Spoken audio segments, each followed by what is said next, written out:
ASS జాతీయ అధ్యక్షుడిని dollar Shyamala. మన శ్యామల గారు హైదరాబాద్ నుంచి ప్యాకేజీ రాగానే ముందు మన ఆంధ్రాలోకి ఎంటర్ అయిపోతారు. ఎంటర్ అయ్యి ఈరోజు పవన్ కళ్యాణ్ గారి గురించి పిఠాపురం పీఠాధిపతి అని వ్యంగ్యంగా మాట్లాడుతున్నారు. అమ్మ శ్యామల గారు ఇట్లా మాట్లాడే గతంలో రోజా మీరందరూ ఎలా మాట్లాడే మన జగన్ రెడ్డిని 11 సీట్లో కూర్చోబెట్టారు. ఈ పిచ్చి మాటలన్నీ మళ్ళీ మాట్లాడి ఈసారి జగన్ రెడ్డికి గుండు సున్నా చేస్తారని కొద్దిగా డౌట్గా ఉంది మాకు కూడా. ఎందుకంటే నోరు అదుపులో పెట్టుకొని మాట్లాడమ్మా. పవన్ కళ్యాణ్ గారు ఈ రాష్ట్రం కోసం తను పడుతున్న శ్రమ ఈ రాష్ట్ర ప్రజలందరికీ అర్థమవుతూనే ఉంది. అధికార పార్టీ రాష్ట్ర ఉప ముఖ్యమంత్రి హోదాలో ఉండి కూడా ఈరోజు తన సొంత డబ్బుల్ని ప్రజలకు దానం చేస్తున్న దానకరుడు.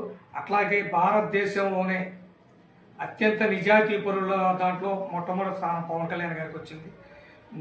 మీరు ఏ పార్టీలో అయితే ఉన్నాడో ఆ నాయకుడు ఈ రాష్ట్రంలోనే కాదు ఈ దేశంలోనే అత్యంత అవినీతిపరుడు అంటే మీ జగన్ రెడ్డి. అందుకనే అతని నీడలో మీరు ఉండాలి కాబట్టి అదే భాష మీకు వస్తుంది.